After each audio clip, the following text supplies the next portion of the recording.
안녕하세요. 오늘은 크리스마스 메시지로 함께하려 합니다. 제목은 우리에게 보내주신 은혜입니다. 1859년 12월 25일 찰스 스펄전 목사님께서 전하신 설교입니다. 오늘 아침 우리의 관심을 사로잡은 본문의 말씀은 이는 한 아기가 우리에게 낳고 한 아들을 우리에게 주신 바 되었는데 이사야 9장 6절 말씀입니다. 한 문장 속에 두 문장이 있는 듯 보이지만 동일어의 반복은 아닙니다. 주의 깊은 독자는 곧 그 차이를 발견할 것입니다.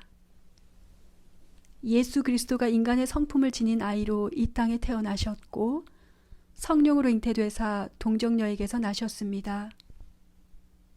그는 이 땅에 살았던 다른 여느 사람과 같이 어린아이로 확실히 태어나셨습니다. 따라서 그는 인성을 가진 아이로 태어났습니다. 그러나 하나님의 아들로서 예수 그리스도를 바라보면 그는 태어나신 것이 아닙니다. 그는 보내심을 받으셨습니다. 그리스도가 영원한 하나님과 연합하심은 우리 기독교의 의심할 여지 없는 진리입니다. 그러나 그 진리를 설명하려고 너무 무모하게 행동할 필요는 없습니다. 왜냐하면 그 진리는 하나님의 깊고 신성하고 정말로 신비스러운 것 중에 하나여서 천사들도 감히 볼 수 없었던 것이기 때문입니다. 그것은 마치 모기가 대양에서 마실 물을 찾는 것처럼 유한한 생명체가 영원한 하나님을 이해하는 것과 같습니다. 우리가 이해할 수 있는 하나님이라면 그분은 더 이상 하나님이 아닙니다. 우리가 그분을 확실히 파악했다면 그분은 더 이상 무한하신 분이 아닙니다. 우리가 그분을 정확히 알고 있다면 그분은 더 이상 신성하신 분이 아닙니다. 제가 말씀드린 대로 예수 그리스도는 아들로 우리에게 태어나신 것이 아니라 보내심을 받으신 것입니다. 그분은 우리에게 보내주신 은혜입니다. 하나님이 세상을 이처럼 사랑하사 독생자를 주셨으니 요한복음 3장 16절 말씀. 그분은 하나님의 아들로 이 세상에 태어나신 것이 아니라 보내심을 받으셨습니다. 이 차이는 우리에게 훌륭한 진리를 전달해주며 시사하는 바가 많습니다. 그러나 오늘 아침 제 설교의 주된 주제이자 유일한 핵심은 우리에게라는 이 작은 단어의 힘에서 나오는 것입니다. 여러분은 여기 단락에 놓여 있는 충분한 힘을 인지하게 될 것입니다. 이는 한 아기가 우리에게 낳고 한 아들을 우리에게 주신 바 되었는데 한 아이가 난 것이 사실입니까? 사실입니다. 거기에는 논쟁의 여지가 없습니다. 역사 속 어떤 다른 사실보다 충분히 입증된 것입니다. 하나님의 아들이 인간이 되어 베들레헴에 태어나셨고 강보에 쌓여 구유에 누이셨다는 것을 우리는 사실로 받아들입니다. 아들이 우리에게 주신 바 된 것 또한 사실입니다. 신앙이 없는 사람들은 논쟁거리라 생각할 수 있지만 성경을 믿는 우리에게는 하나님이 인류의 구세주로 그의 독생자 아들을 주셨다는 사실을 부정할 수 없는 진리로 받아들입니다. 우리는 베들레헴에 태어나신 그 아이에게 개인적인 관심이 있습니까? 우리는 그가 우리의 구세주라는 것을 알고 있습니까? 그가 우리에게 기쁜 소식을 전해주었다는 것을 알고 있습니까? 그가 우리에게 속하고 우리는 그에게 속하였다는 것을 알고 있습니까? 저는 이 질문이 매우 진지하면서 동시에 장엄한 탐구의 문제라고 생각합니다. 하지만 어떤 사람들에게는 예수에 관한 이런 질문들이 때때로 어렵게 느껴집니다. 또는 이 질문에 관해 전혀 어려움을 겪지 않는 사람들도 있습니다. 이들은 매우 뻔뻔한 사기꾼처럼 보이기도 하고 그 질문에 전혀 상관하지 않는 것 같아 보이기도 합니다. 저는 종종 확신에 차 있다고 느끼는 사람들의 일부가 그들 스스로 확신이 없는 사람들이라는 것을 복원합니다. 이제 참된 회심에 대해서 이야기할 때가 된 것 같습니다. 만약 믿음의 눈으로 베들레헴 구유 위에 강보에 쌓여있는 이 아이가 당신에게 태어났다고 믿는다면 당신도 다시 태어나신 것입니다. 이 아이가 당신과 상관없이 태어났다면 당신도 이 아이로 인해 다시 태어난 것이 아닙니다. 예수를 알고자 하는 모든 사람들은 은혜로 변화되어 새롭게 됩니다. 아직 회심하지 않았더라도 구속된 모든 사람들은 변화될 것입니다. 죽음의 시간이 오기 전에 변화될 것이고 그들의 죄는 씻어질 것이고 죽음에서 생명으로 옮겨질 것입니다. 그가 거듭남을 경험하지 못했지만 그리스도가 구원자라고 말하는 사람이 있다면 그 사람은 잘 알지 못하는 것을 말하는 사람입니다. 그의 종교는 헛되고 그의 희망은 망상입니다. 오직 다시 태어난 사람만이 베들레헴 아이가 구원자라고 주장할 수 있습니다. 그러나 어떤 이는 이렇게 말할 것입니다. 내가 다시 태어났는지 어떻게 알 수 있습니까? 그렇다면 또 다른 질문에 대답해 보시길 바랍니다. 당신은 거룩한 은혜로 변화되었습니까? 이전 것과 다른 것을 사랑할 수 있습니까? 한때 존경에 맞지 않던 헛된 것들을 지금 미워하고 있습니까? 당신의 소망의 방향이 바뀌었다고 말할 수 있습니까? 당신의 얼굴은 천국으로 향하고 당신의 발은 은혜의 길 위에 있습니까? 당신의 마음이 한때 깊은 죄 가운데 있었지만 지금은 은혜 가운데로 나아가고 있습니까? 한때 당신은 이 세상의 쾌락을 사랑했지만 지금은 오직 하늘의 기쁨을 사랑하기에 그 이전 것들이 당신에게 하찮은 것으로 다가오고 있습니까? 다음 세상에서 하늘의 기쁨을 충만하게 만끽하기 위해 이 땅에서 하늘의 기쁨을 더 갈망하고 있습니까? 당신은 새롭게 되었습니까? 회상해 보건대 여러분들은 밖으로는 다르게 보일지 몰라도 내면으로 더 이상 변화하지 않았다면 이 한 아이가 여러분들에게 태어나지 않은 것입니다. 다른 질문을 해보겠습니다. 회심의 문제가 뇌면의 문제이긴 하지만 회심 그 자체가 분명히 증거하고 있습니다. 외적으로 변화가 있었습니까? 다른 사람들이 당신을 바라보고 이 사람은 예전에 그 사람이 아니다라고 말하고 있습니까? 아니면 당신의 동료들이 변화를 알아채지 못했습니까? 그들이 당신의 위선이나 당신의 종교적 청빈함, 엄격함으로 인해 비웃지 않습니까? 한 천사가 당신의 비밀스러운 삶 속으로 그리고 당신의 옷장 깊숙한 곳까지 따라와 당신의 무릎 꿇은 모습을 보고 있습니까? 본다면 그 천사가 그 전에는 전혀 본 적이 없는 당신의 변화를 알아차렸을 것이라고 생각하십니까? 성도 여러분, 여러분에게는 여러분이 느끼는 것이 충분한 회심의 증거가 될 수 있을지 모르지만 당신을 판단해 줄 수 있는 사역자나 외부 사람들에게는 외적으로 보이는 당신의 모습이 증거가 되는 것입니다. 은혜만이 사람을 변화시킵니다. 그것은 나무를 뿌리째 뽑아 놓는 것과 같습니다. 큰 나뭇가지를 잘라낼 필요도 없고 수액을 변화시킬 필요도 없습니다. 오히려 새로운 뿌리를 가지고 새로운 토양에 자라도록 해주면 됩니다. 마음속 깊은 곳의 자아, 즉 자신의 신념의 깊은 바위들이 행동의 토양 위에서 자신의 영혼을 완전히 변화시켰다면 그는 예수 안에서 새로운 피조물입니다. 그러나 다시 태어나야 할 이유는 없습니다고 말하는 사람이 있습니다. 불쌍한 피조물이여, 그것은 자기 자신을 잘 보지 못하기 때문입니다. 당신이 하나님의 말씀의 거울 속에 비춰진 한 사람을 본 적이 있습니까? 완전히 낯선 괴물 같은 사람 말입니다. 그 사람은 선천적으로 발이 있어야 할 곳에 심장이 있습니다. 다시 말해 바닥 위에 심장이 있어서 걸을 때마다 발 아래 심장을 계속 밟아야 합니다. 이상하게도 심장이 있어야 할 곳에 발꿈치가 있어 정작 사랑해야 할 곳에 하늘의 하나님을 발로 걷어차고 있습니다. 선천적으로 이 사람은 아래만 내려다보고 자신의 밑에 있는 것만 볼 수 있습니다. 그는 위에 있는 것을 볼 수 없습니다. 그가 어둠 속에서 빛을 구하지만 이 땅은 그에게 천국이고 그는 진흙탕 속에서 빛을 보고 오물더미 속에서 별을 봅니다. 사실 그는 모든 것이 뒤집어진 사람입니다.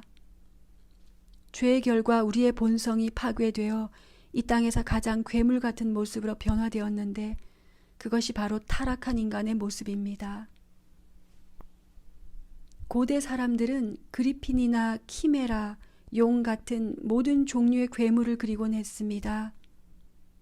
아마 솜씨 있는 사람이 사람을 정확히 그릴 수 있었더라면 우리 누구도 그 그림을 차마 바라볼 수 없었을 것입니다. 왜냐하면 그 그림 속에는 지옥에 떨어진 사람만이 볼 수 있는 그런 장면이 묘사되어 있을 것이기 때문입니다. 그러니 여러분이 다시 태어난 것이 아니라면, 거듭난 것이 아니라면 이 한 아이는 여러분께 태어난 것이 아닙니다. 이제 두 번째 질문을 이어보겠습니다. 한 아들이 우리에게 주신 바 된 것입니까? 이 시간 여러분에게 개인적으로 집중해 주실 것을 부탁하며 1분간 설교를 멈추겠습니다. 저는 설교 중에 여러분들이 스스로에게 질문하도록 하고 싶습니다. 여러분 중 어느 누구도 이 불편한 시간을 피하지 않고 스스로에게 나에게 한 아들이 주신 바 된 것이 진실인가? 라고 질문해 보시기를 기도합니다. 한 아들이 여러분들에게 주신 바 되었다면 여러분 자신이 아들인 것입니다. 영접하는 자 곧 그 이름을 믿는 자들에게는 하나님의 자녀가 되는 권세를 주셨으니 요한복음 1장 12절 말씀. 내가 하나님의 아들이 아니라면 그분을 기뻐하고 사랑하고 즐거워하는 것은 온전히 나의 것이 아닙니다. 성도 여러분, 하나님 앞에서 두려움을 가져본 적이 있습니까? 그 두려움은 부모 자식 간의 두려움, 다시 말해 부모의 마음을 괴롭게 할까 자녀가 가지는 두려움입니다. 여러분들은 자녀로서 하나님께 사랑을 말한 적이 있습니까? 하나님 아버지를 공급자로, 친구로 신뢰하고 있습니까? 여러분의 가슴 속에 양자의 영을 받았으므로 우리가 아빠 아버지라고 부르짖느라는 로마서 8장 15절 말씀을 말하고 있습니까? 무릎을 꿇고 나의 아버지 나의 하나님이라고 말하는 시간이 있습니까? 당신이 하나님으로부터 났다고 성령님이 증언해 줄 수 있습니까? 성도 여러분, 여러분들이 하나님의 자녀가 되는 기쁨을 갖지 못했다면, 여러분들이 시온의 아들과 딸이 아니라면 여러분을 속이지 마십시오. 이 아들이 여러분들께 주신 바 되지 않은 것입니다. 자, 이제 그리스도에게 자신을 드림이란 무엇입니까? 한 아들이 주신 바 되었다면 우리도 그 아들에게 주신 바 되어야 할 것입니다. 다음 질문에 여러분은 어떻게 대답하시겠습니까? 여러분들은 온전히 자신을 그리스도께 드렸습니까? 오늘 여러분들은 주님께 헌신서약을 다시 쓸 준비가 되어 있습니까? 여러분은 이렇게 말할 수 있어야 합니다.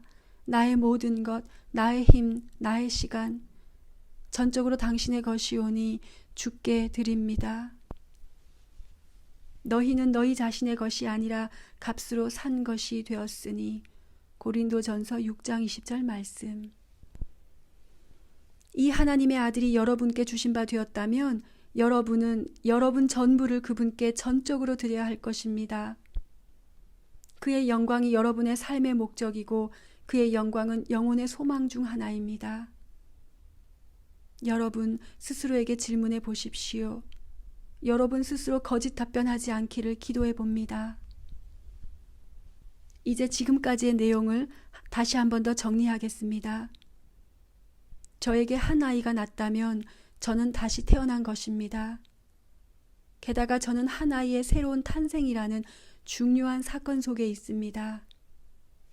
다시 말해 한 아들이 나에게 주신 바 되었다면 나는 아들이 되는 것입니다.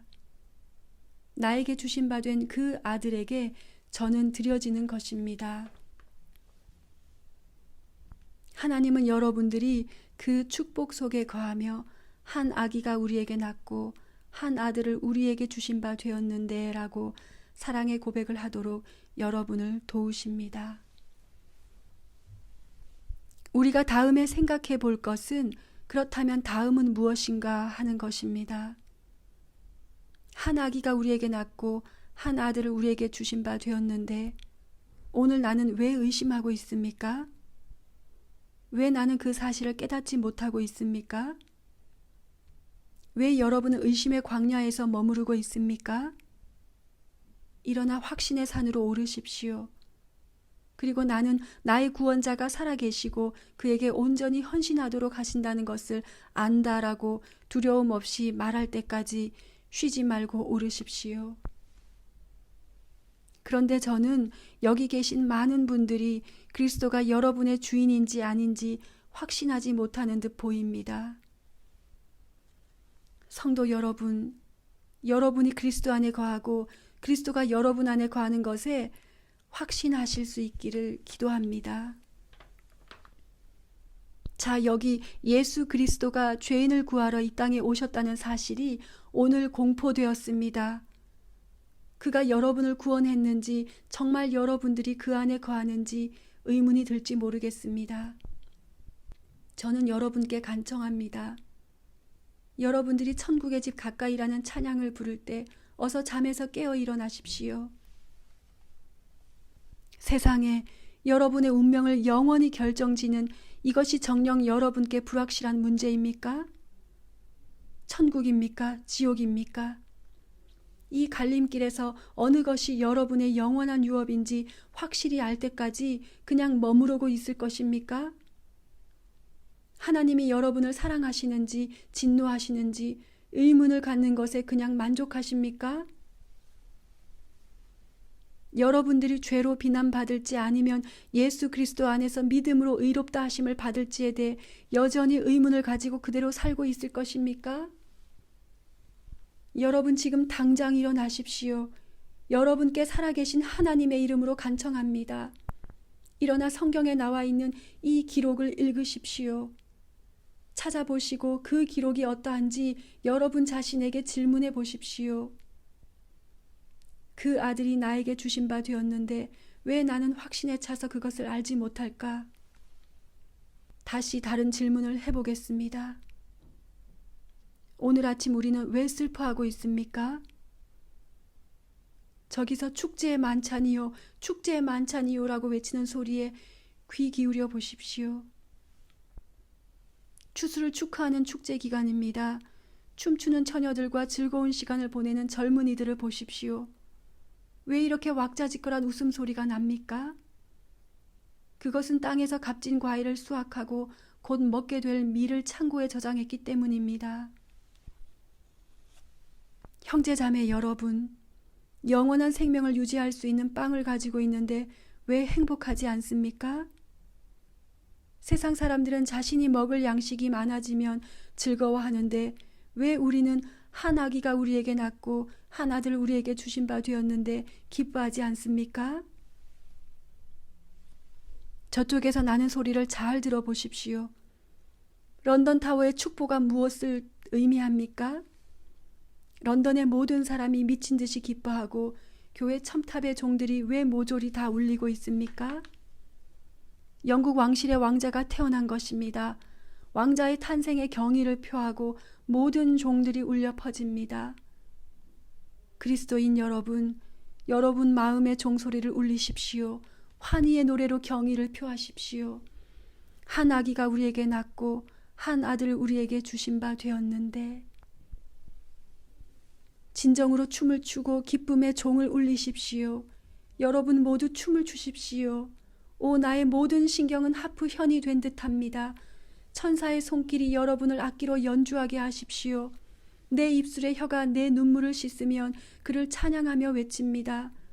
한숨을 멈추십시오. 조용히 하십시오. 당신의 가난이 무슨 문제입니까? 여러분께 한 아이가 낳습니다. 당신의 병이 무슨 문제입니까? 여러분께 한 아들이 주신 바 되었습니다. 당신의 죄가 무슨 문제입니까? 이 아이가 그 죄를 가져갔고 이 아들은 천국에 갈 당신을 위해 그 죄를 씻어주십니다. 저는 다음과 같이 외치고 싶습니다. 마음을 높이고 목소리를 높여라. 크게 기뻐하라. 성도여 기뻐하라. 그렇다면 그 다음은 무엇입니까? 여러분들의 마음은 왜 그렇게 냉담합니까? 이렇게 베푸신 그분께 우리는 왜 아무것도 드리지 못하고 있습니까? 정말 예수님은 당신의 것입니까? 정말 구원받았습니까?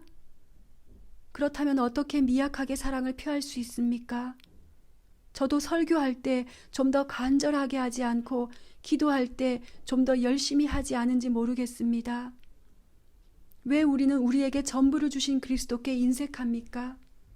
우리를 완벽하게 섬겨주신 그분을 실망시키며 섬기고 있습니까? 그는 온전히 자기 자신을 바쳤습니다. 왜 우리의 헌신은 온전치 못하고 불완전합니까? 사랑하는 형제 여러분, 오늘 아침에 여러분 자신의 본 모습을 분명히 드러내십시오. 이 세상에서 무엇을 얻었습니까? 어떤 분은 이렇게 말할 것입니다. 아무것도 없습니다. 가난해서 동전 한 푼도 없고 노숙자와 다름없습니다. 여러분 자신을 그리스도께 드리십시오. 여러분은 그리스 철학자의 제자들에 관한 이야기를 들어본 적이 있을 것입니다. 옛날 어느 특별한 날에 철학자에게 선물을 주는 풍습이 있었습니다. 한 사람이 와서 그에게 금을 주었습니다. 다른 사람은 그에게 금을 줄 수 없어 은을 주었고 어떤 사람은 옷을 주었고 어떤 사람은 진미를 주었습니다. 그들 중 하나가 나와서 말했습니다. 오 현인이여, 나는 가난해서 당신께 드릴 것이 없습니다. 그러나 여기 드려진 선물보다 더 나은 것을 드리겠습니다. 바로 제 자신입니다.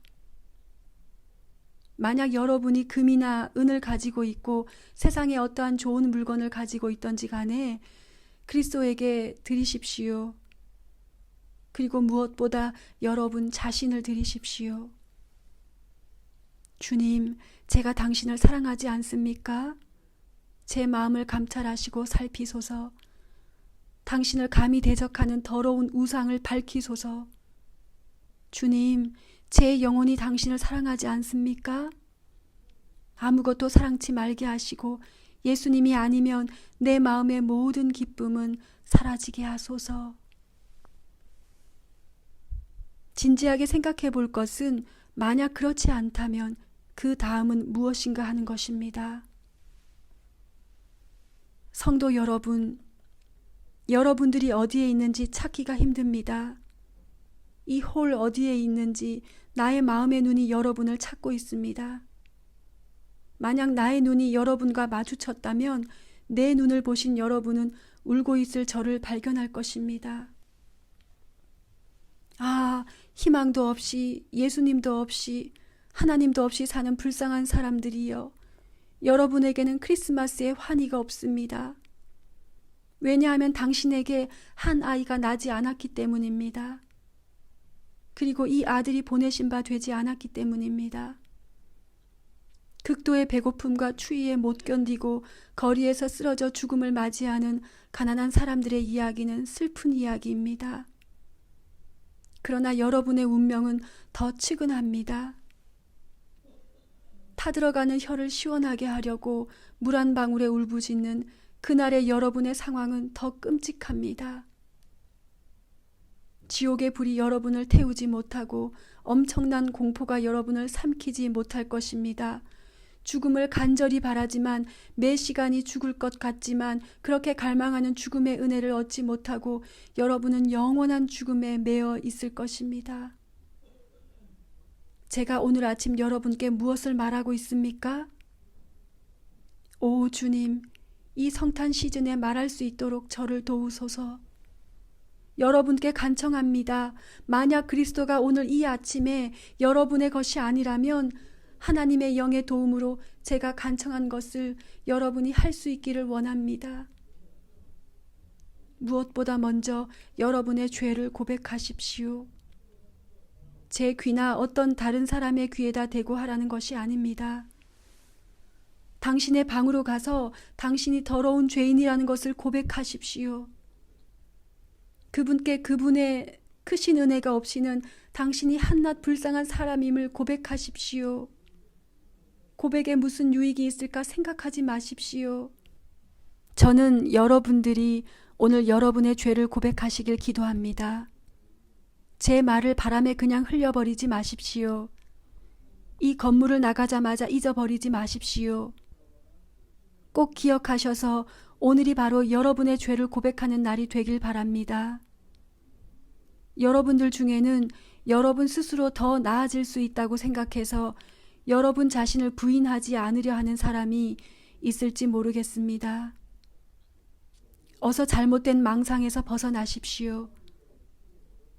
여러분은 누에를 본 적이 있을 것입니다. 비단실로 몸을 돌리고 또 돌려서 고치를 만듭니다. 여러분이 지금 하는 일은 죽은 영혼으로 여러분의 몸을 감싸는 것과 같습니다. 최근에 저는 예수님께서 고통스러워하셨던 그 겟세마네 동산으로 갈 때 하나님께서 여기에 계신 여러분을 도우시도록 기도했습니다. 갈보리로 가십시오. 예수님께서 매달려 계십니다. 좌우에 있는 두 사람과 함께 가운데 계십니다. 그분을 지금 보고 있다고 생각해 봅시다. 그분의 야윈 얼굴을 바라봅니다. 주님의 외관은 그 어느 누구보다 훼손되었습니다. 거친 가시면류관의 자국과 창에 찔려 몸에서 핏방울이 떨어지는 것을 봅니다. 아, 저는 그분의 벗은 몸, 수치심을 바라봅니다. 우리는 그의 몸에 대해 말하고 있습니다. 거친 쇠못으로 찢겨진 그의 손과 발을 보십시오. 못이 그의 몸을 찢었습니다. 못 박힌 곳에는 구멍뿐 아니라 온 몸의 무게로 인해 발은 움푹 파였고 그 쇠못이 몸의 살들을 찢어 놓습니다. 두 팔에 온 몸의 무게가 달립니다. 못이 부드러운 신경을 갈기갈기 찢어 놓습니다. 땅이 놀라 흔들리는 소리를 들으십시오. 주님이 울부짖으십니다. 엘리 엘리 라마 사박다니. 오 죄인이여, 공포의 비명 소리가 들리는 것 같지 않습니까? 하나님께서 그를 버리셨습니다. 하나님께서 그분에게 은혜 베풀기를 멈추셨습니다. 그의 영혼은 슬픔으로 가득 차고 심지어 죽음에 이릅니다. 그분이 울부짖는 것을 다시 들어보십시오. 내가 목마르다. 그분께 물을 가져다 드리십시오. 거룩한 여인들이 그가 물을 마시도록 했습니다. 그러나 살인자들은 그를 괴롭힙니다. 그들이 해면을 가져다가 신포도주에 적시어 갈대에 꿰어 마시게 합니다. 죄인들이여, 여기 여러분의 희망이신 예수님의 소리를 들으십시오. 저는 그분이 장엄히 그의 머리를 떨구고 계신 것을 봅니다. 하늘의 왕이 죽으셨습니다. 이 땅을 창조하신 하나님이 사람이 되셨고 그 사람이 죽으셨습니다. 다 이루었다 라고 우시는 그분의 소리를 들으십시오. 자신의 영혼을 포기하셨습니다. 예수님의 대속은 끝이 났습니다. 그의 피값으로 지불되었습니다. 그분의 희생으로 드려졌습니다. 다 이루었다.